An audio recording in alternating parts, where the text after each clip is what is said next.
네, 오늘은 이 요셉의 이야기를 통해서 함께 하나님의 은혜의 말씀을 나누려고 합니다. 이 요셉의 이야기 너무나 유명한 이야기죠, 여러분. 이스라엘의 족장이었던 아브라함, 이삭, 야곱, 요셉까지 이어지는 이 요셉 창세기의 마지막 인물이 이 바로 요셉이라는 인물입니다. 우리 성경을 많이 읽으신 우리 성도님들은 이 요셉의 이야기를 통해 어떤 메시지와 어떤 은혜를 받고 계시는지 모르겠습니다. 이 성경 요셉의 이야기는 이 창세기 뒷부분에서 아주 많은 분량을 차지하고 있는 이야기가 바로 이 요셉의 이야기입니다. 그래서 이 요셉 이야기는요, 창세기를 읽어보면 창세기 37장에서 시작해서 50장까지 거의 13장에 걸쳐서 이 요셉의 이야기가 기록이 되어 있다는 것을 우리가 알 수 있습니다. 그런데 오늘 함께 읽은 이 본문 말씀에서요, 성경은 요셉의 인생을 어떻게 평가하냐면요, 이렇게 평가를 합니다. 하나님이 요셉과 함께 하심으로 그가 형통한 삶을 살았다라고 이야기를 합니다. 오늘 함께 읽었던 이 2절과 3절 말씀, 그리고 23절 말씀에 보시면요, 여호와께서 요셉과 함께 하심으로, 여호와께서 그와 함께 하심을 보며 여호와께서 요셉과 함께 하심이라 라고 이렇게 3번이나 반복이 되고 있어요. 그런데 이 3번 반복되는 여호와께서 그와 함께 하셨다라는 말과 함께 나오는 말이 뭐냐면 그를 형통하게 하셨다라는 말입니다. 그래서 여호와께서 함께 하신 요셉의 삶은 곧 형통하게 하신 삶이다라고 이야기를 하는 거죠. 여러분, 이 형통했다라는 말, 우리 형통했다라는 말을 우리가 생각할 때 보통 이렇게 생각할 수 있어요. 뭐 일이 잘 되고 형통하고 뭐 하는 일마다 다 성공하고 승리하는 이런 이미지를 떠올릴 수 있습니다. 이 성경에서도 이 형통했다라는 말은 그런 말과 비슷한 말입니다. 어떤 일에 번영했다, 성공하게 하다, 그리고 승리를 의미하는 말이 형통하다라는 말이에요. 그래서 이 요셉의 이야기를 보면서 요셉, 그가 하나님과 함께 하셔서 형통했다라고 우리가 생각할 수 있는데, 저는 아무리 봐도 요셉이 형통했을 시기가 언제였는가 이런 생각을 해보면 나중에 요셉이 애굽으로 내려가서 총리가 된 이후의 삶만 형통한 삶으로 생각되어졌던 것 같습니다. 이제까지는. 왜냐하면 여러 가지 고난을 거치고 결국 하나님께서 그를 애굽의 총리 높은 자리로 세우셔서 하나님께 쓰임받은 자로 살았던 것을 보면 우리도 어떨 때는 가끔 잘못 생각할 때가 있다라는 거예요. 내가 고난받고 힘들고 어려울 가운데는 내가 형통한 삶을 살아가는 게 아닌 것처럼 생각되어질 때가 많다라는 것입니다. 그 일들을 다 거쳐서 내가 어느 자리에 올라갔고 하나님이 나에게 복을 주시고 우리의 사업장에 성공을 주시고 번영을 주셨을 때만이 우리의 삶이 형통했다라고 우리가 해석할 때가 있다라는 것입니다. 여러분도 어떻게 생각하시나요? 우리가 성경을 쭉 읽고 보면 이 가나안 땅에 찾아올 기근에 대비해서 하나님께서 요셉을 먼저 애굽으로 팔려가게 하셨고, 나중에 총리가 되어서 가나안 땅에 기근이 들었을 때 애굽에 비축해둔 양식으로 가나안에 있었던 자신들의 친족들, 이 가족들의 생명을 살리는 일에 하나님께 요셉은 쓰임을 받았다라는 것을 우리가 알 수 있죠. 아주 귀하게 쓰임받았던 인생입니다. 그런데 오늘 함께 읽은 본문을 보면 요셉의 삶이 형통했다라고 성경이 기록할 때마다의 요셉이 처한 상황들을 보면 사실 좀 우리가 의아합니다. 이상해요. 제가 성경을 보면서 요셉의 삶이 형통했다라고 했을 때의 삶을 한번 성경에 찾아봤습니다.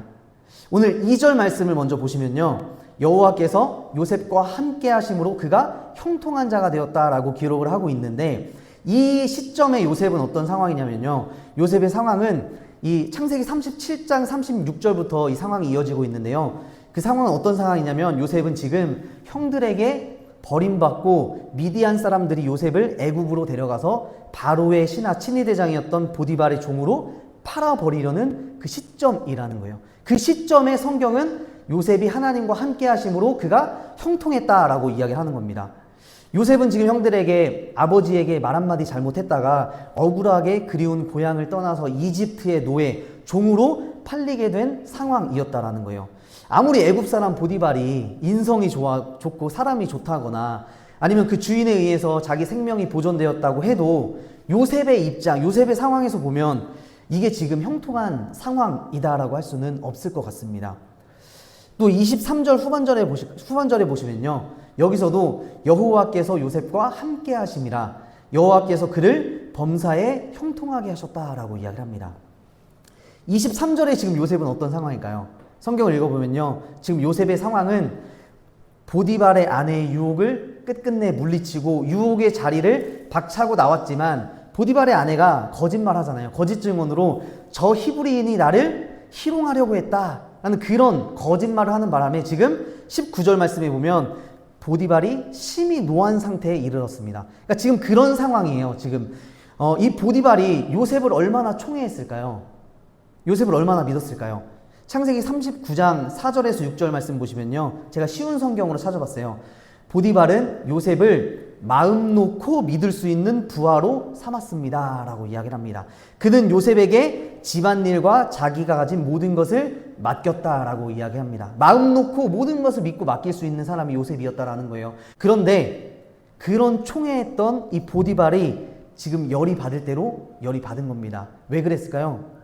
자기 아내의 말을 듣고 이 요셉, 믿었던 요셉이 자신의 아내를 범했다라는 그 말을 들어서 지금 아주 열을 받은 상황이라는 거예요. 그런데 이런 상황 가운데 하나님이 함께 하심으로 요셉이 형통했다라고 이야기를 하는 겁니다. 그리고 오늘 20절 말씀에 보면요, 요셉은 또 그 주인이 그를 잡아 옥에 가두었다라고 이야기를 합니다. 이 죄수들을 결박해 놓은 옥에 가두었다라는 의미이죠. 지금 요셉의 상황, 성경에서 말하는 요셉의 상황, 하나님이 요셉과 함께 하셔서 요셉이 형통했다라는 이 상황은 억울하게 누명을 쓰고 죄수가 된 상황입니다. 이 오늘 말씀을 통해서 말씀을 해석해 보자면 하나님께서 요셉과 함께 하셔서 형통했다라는 이 상황은 요셉이 총리가 되었을 때 이 상황이 형통했다라고 이야기하고 있지 않다라는 거예요. 요셉이 어려운 상황에 처했을 때마다 하나님이 요셉과 함께 하셔서 그의 삶이 형통했다라고 이야기를 하는 겁니다. 성경은 요셉의 인생 중에서도 아주 극도로 어려운 시절, 고난의 시절마다 하나님이 그와 함께 하셔서 그가 형통했다라고 기록하고 있다는 것을 믿으시길 바랍니다. 그래서 사실 우리 성경을 읽고 있는 우리는 요셉이 형들에게 팔려가더라도 그 성경을 읽더라도 요셉의 심정을 잘 우리는 읽어내지 못해요. 그냥 팔려가는 거겠지. 결국 왜냐하면 요셉이 팔려가서 애굽으로 가야지 거기서 보디발 장군의 집으로 들어가게 되고 거기서 집 총무로 들어가게 되어서 일을 하다가 이 보디발 아내의 유혹을 뿌리치게 되고 거짓말, 억울하게 죄인 신분이 되어서 그렇게 되어야지만 감옥에 들어가서 관원장들을 만나서 꿈을 해석해주고 결국에 마지막 바로의 왕의 꿈을 해석해줘야지만 결국 뭐가 되는 거예요? 총리가 되는 자리까지 나아갈 수 있기 때문에 우리가 요셉의 심정을 잘 알아차릴 수 없습니다. 요셉의 이야기 전체를 읽어야지만 요셉의 인생 상황마다 겪고 있는 고난들이 왜 꼭 필요했는지에 대해서 우리가 알 수 있다라는 거예요. 그리고 방금처럼 우리는 이 요셉의 인생에서 이 요셉이 당했던 모든 고난의 사건들이 필요했던 것이고 하나님이 함께 하셔서 형통했던 사건으로 고백하고 해석할 수 있다라는 것이죠. 형통하게 하셔서 보디발 장군의 집으로 가게 하셨고 형통하게 하셔서 관원장들이 있었던 옥에 갇히게 되고 나중에 보니까 하나님의 은혜였구나. 하나님이 이렇게 하셨구나라는 우리는 신앙적인 믿음의 고백을 할 수 있게 된다라는 거예요. 우리 인생도 마찬가지잖아요. 그래서 우리가 성경을 읽을 때는 하나님께서 우리에게 주시는 이런 마음과 인생의 여러 가지 경험들을 통해서 우리가 성경을 읽고 있다라는 겁니다. 이제까지 요셉의 이야기를 우리가 이런 식으로 읽었다면 오늘은 이 요셉의 이야기, 이 이야기 속으로 우리가 함께 들어가 보길 원합니다. 여러분들이 이 요셉의 상황 속으로 들어가 보는 거예요. 요셉이 되어보는 겁니다. 요셉의 이야기를 읽는 것이 아니라 내가 진짜 요셉이 되어서 요셉 이야기 안으로 들어가 보려고 합니다. 요셉은 지금 미래에 대해서 전혀 알지 못하는 상황입니다. 이건 우리의 인생도 마찬가지예요. 그 생각 자체를 배제한 상태에서 오늘 성경 본문을 함께 읽어보면 어떨까요? 지금 우리는 요셉의 이야기를 전혀 모르는 상태라고 가정을 해보는 겁니다. 제가 요셉 이야기를 짧게 정리해 보겠습니다. 요셉 이야기는 이래요. 야곱과 그의 가족들이 가나안 땅에 거주했어요. 요셉은 17살의 소년이었고 형들의 잘못을 아버지에게 매일 일러 바쳤죠. 그리고 요셉은 노년에 얻은 아들이어서 야곱이 그를 더욱더 사랑해서 채색 옷을 입혔어요. 형들은 그를 아주 미워했습니다. 요셉이 한 번은 꿈을 꾸고 형들에게 말하자 형들은 그를 미워했습니다. 그 꿈이 뭐냐면 형님들의 곡식단이 내 곡식단을 둘러서 절을 한다는 그 꿈이었어요. 이 말에 형들이 이렇게 이야기하죠. 내가 참으로 우리의 왕이 되겠느냐, 우리를 다스리겠느냐 라면서 요셉을 더욱 미워했습니다. 근데 요셉이 그 다음에 또 꿈을 꾸게 되었어요. 이번에는 해와 달과 11별이 자신에게 절하는 꿈이었어요. 이거를 또 형들과 아버지께 이야기하죠. 근데 그 말을 들은 아버지가 이번엔 이 요셉을 꾸짖습니다. 네가 꾼 꿈이 무엇이냐? 나와 내 어미와 내 형들이 땅에 엎드려서 너에게 절하겠느냐? 이렇게 이야기를 하는 거예요. 형들은 요셉을 시기했지만 성경을 읽어보면 이 아버지는 그 요셉의 말을 간직했더라라고 이야기를 합니다. 시간이 지나서 마침 형들이 세겜이라고 하는 땅에서 양떼를 치고 있는데 아버지가 양떼를 치고 있는 형들에게 요셉을 보냈어요. 형들은 요셉을 죽이기로 꾀했습니다. 그리고 한 구덩이에 던졌습니다. 마침 지나가던 이스마엘 사람들이 지나가는데 그들에게 은 20을 주고 요셉을 팔아버리게 되죠. 그리고 형들은 요셉의 옷에 숫 염소를 죽여서 피를 적시고 아버지 야곱에게 갖다 줍니다. 아버지는 요셉이 죽은 줄 알고 애통했죠. 그리고 미디안 사람들은 요셉을 애굽의 바로의 신하 친위대장 보디발에게 팔게 되었습니다. 오늘 읽었던 말씀이 여기까지의 내용입니다. 여러분, 이 창세기 37장의 요셉의 인생 속으로 우리가 오늘 들어가 보자면 요셉은 어땠을까요? 처음 꿈을 꾸었을 때 그 꿈이 총리가 되는 걸 알려주는 꿈인 줄 요셉은 알았을까요? 우리는 알고 있죠. 우리도 신앙생활 하다 보면 문득문득 하나님께서 보여주시는 것들이 있어요. 하나님께서 꿈을 통해 보여주시고 우리에게 사람을 통해서 알려주시는 것들이 있습니다. 하나님께서 우리의 마음에 소원을 두고 그 일을 행하실 때가 분명 있잖아요. 우리가 이웃들에게 이거 하나님께서 주신 마음이야 라고 하면서 섬길 때도 있고 또 약자들을 돌볼 때도 있고 그러면서 이게 하나님의 뜻인가? 하나님이 지금 나에게 이걸 원하시는 것 같은데 라고 하면서 하나님과 깊은 기도 속에서 하나님의 뜻을 알 때가 있다라는 것입니다. 요셉 역시 지금 하나님과의 깊은 기도 속에서 교제 가운데 하나님께서 요셉에게 그 꿈을 보여주셨다라는 거예요. 근데 그 꿈을 아버지 야곱과 형들에게 말했을 때 요셉은 어땠을까요? 이 형들은 시기하되 아버지는 그 말을 간직해 두었다라고 말씀을 하는데 분명 요셉은 하나님께서 기도를 통해서 교제하면서 이런 말씀을 듣고 꿈을 받았는데 얼마나 답답했을까요? 그 이야기를 했을 때. 분명 하나님이 뭔가를 원하시는 것 같은데 요셉은 이렇게 가족 간에도 형제 간에도 하나님의 뜻을 함께 공유하지 못한 채 신앙의 대화조차 할 수 없는 그 심정, 답답한 상황이 있었을 거예요. 우리도 인생을 살아가다 보면서 그런 게 있잖아요. 내 가장 친한 가족들, 친구들에게도 하나님의 뜻, 하나님의 그 일들을 말했을 때 그 하나님의 뜻을 이해하지 못하고 그것을 반대하면서 그렇게 이야기할 때 얼마나 답답했을까 요셉은. 또 요셉은 형들이 자신을 죽이려고 이 구덩이에 빠뜨렸을 때 그 사건이 자신이 지금 애굽으로 팔려가는 미디안 상인들을 만나기 위한 준비 작업이었다는 걸 알았을까요? 몰랐을 것 같아요. 친형들이 나를 죽이려고 고난과 핍박을 해오는 이 상황 가운데 요셉은 하나님을 원망하지 않았을까요? 여러분들도 저보다 더 많은 인생을 사셨잖아요. 이런 일을 다 겪으셨을 거예요. 하나님께서 우리에게 주시는 고난 가운데 이것이 하나님의 어떤 큰 섭리 가운데 하나님 행하시는 그런 일들이다라는 것, 우리가 그 상황에는 깨닫지 못할 때가 있다라는 겁니다. 또 어찌어찌 생명을 구제하면서 요셉이 보디발 장군의 집으로 팔려갔을 때 그때는 어땠을까요? 가정총무로 일하면서 곧 상황이 좋아지는 것 같았지만 주인의 아내가 유혹을 해오는 거예요. 주인의 아내가. 그 유혹을 뿌리쳤는데 억울하게 누명을 쓰고 말았습니다. 총애하던 주인으로부터 화를 입고 감옥에 갇히는 신세가 되었다라는 거예요. 우리의 삶에도 충분히 일어날 수 있는 일입니다.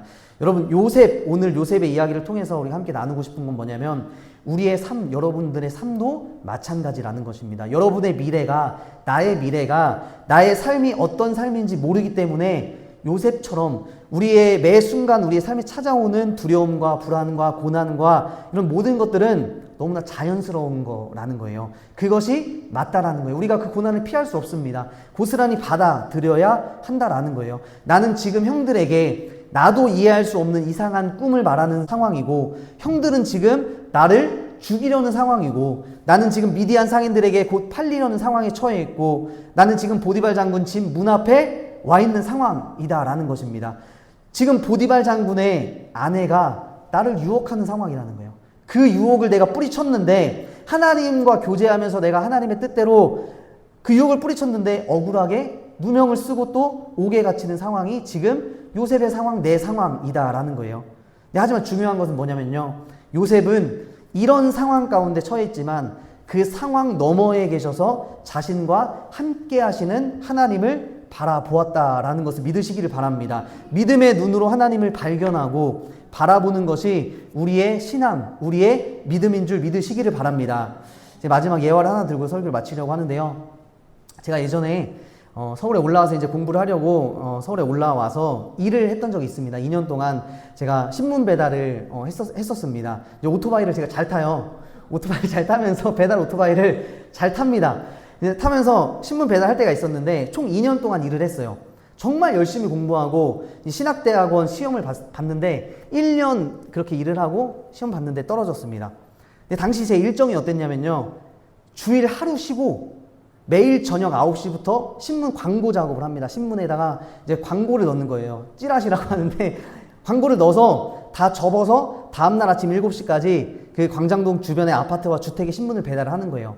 저녁 9시부터 아침 7시까지 일을 하면서 공부를 했습니다. 새벽에는 일하고 오후에는 공부를 했습니다. 한 점심 12시 정도 일어나서 밥 먹고 한 1시부터 또 저녁 한 8시, 7시까지 이제 공부를 하는 거예요. 공부를 하고 또 2시간 자고 다시 일을 하는 겁니다. 제가 처음 공부를 하는 것을 해봤기 때문에 하는 방법도 잘 몰랐어요. 진짜 무식하게 했습니다. 그래서 약 하루에 10시간씩 성경을 봤어요. 새벽 내내 신문을 돌리면서 이어폰을 끼고 이제 새벽에 공부를 하려면 공부를 할수록 책을 볼 수가 없잖아요. 이어폰에다가 성경 강의를 녹음하고 외울 것들 다 녹음해서 이어폰을 끼고 오늘 오토바이를 타고서 이제 공부를 하는 겁니다. 근데 그러면은 새벽에 일할 때 한 8시간 정도는 제가 손으로는 일을 하고 있지만 귀로는 공부를 하고 있는 거예요. 공부를 외우고 있는 거예요. 그렇게 성경을 녹음하고 외워서 1년을 보냈습니다. 근데 시험에 떨어졌어요. 시험에서 떨어지고 낙심하고 있었습니다. 1년 동안 이렇게 열심히 하나님의 뜻대로 공부하고 일하면서 열심히 했는데 낙심하고 있는 어느 날 새벽에 비가 너무 많이 왔어요. 앞이 잘 보이지도 않아요. 근데 신문은 뒤에 제가 신문을 실었는데 막 신문은 반 이상 다 젖고 막 그러다가 여느 때와 같이 제가 마지막 아파트에 신문을 돌릴 때쯤이 돼서 아침 한 6시, 7시쯤 됐는데 이제 해가 뜨고 이제 날이 개이기 시작했습니다. 근데 그날 진짜 제 새벽 내내 하나님을 많이 원망했습니다. 이제 시험도 떨어졌고 이제 나는 시험 붙을 줄 알았는데 하나님 껴 떨어지게 해주셨고 정말 그동안 일했던 것들이 생각나고 근데 한시도 쉬지 않고 하나님을 계속 원망했어요. 그 8시간 동안. 왜 하나님 왜 나의 인생에 왜 그러시냐. 너무 힘들어서. 근데 제가 시동을 딱 끄고 오토바이에서 내리고 마지막 신문을 돌리려고 하는 순간 제 오른쪽에서 어떤 사람이 확 지나갔습니다. 네, 새벽에. 그래서 제가 누구지 하고 옆을 딱 봤어요. 근데 흰 바지 운동복에 이제 운동화를 신은 사람이 지나갔어요. 제가 힐끔 봤는데 다리 쪽만 보였어요. 다리 쪽. 근데 제가 주위를 이렇게 살폈는데 아무도 없는 거예요. 누가 인기척도 없고 그냥 사람이 아무도 없어요. 그래서 제가 그때 깨달았어요. 예수님께서 내 옆에 늘 계셨구나. 내가 그렇게 일하는데 내 오토바이 옆에서 잡으시고 오토바이 위에서 늘 함께 뛰시고 계셨구나. 제가 이렇게 봤는데 진짜 운동복 차림에 누가 지나간 거예요. 저도 운동복을 입고 일을 했거든요. 그리고 2년 넘게 어두운 새벽에 제가 일을 하는데 한 번도 사고가 난 적이 없습니다. 네. 그렇게 일할 수 있게 해주신 분이 바로 옆에서 나와 함께 하신 운동복을 입고 함께 뛰시는 주님이셨구나를 제가 깨달았어요. 요셉의 많은 고난의 인생 가운데서 요셉도 마찬가지예요. 힘들었겠지만 그때마다 하나님이 그와 함께 하셔서 그의 손이 하는 범사의 모든 것을 형통하게 해주시는 삶을 살았다라는 것입니다.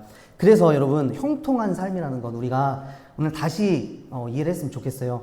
보이는 것으로 우리가 성공하고 능력이 많아지고 영향력을 주는 그런 삶이 형통한 삶이 아니라 하나님이 함께 하시는 삶이 형통한 삶인 줄 믿습니다. 그래서 오늘 여러분들의 삶에 보이지는 않을 수 있어요. 보이지 않지만 늘 하나님께서 내 옆에 계셔서 함께 하시고 나와 동행하시는 하나님을 우리가 인식한다면, 감사하고 살아간다면 우리 모두는 형통한 삶을 살아가고 있다는 것을 믿으시기 바랍니다. 그래서 형통은요, 곧 하나님과 함께 하심이라는 것을 믿으시고 이번 한 주간도 살아가시면서 형통한 삶으로, 또 추석 연휴 기간에도 하나님이 우리와 함께 하셔서 그렇게 우리가 형통한 시간으로 살아가시는 여러분들 다 되시길 주님의 이름으로 소망합니다.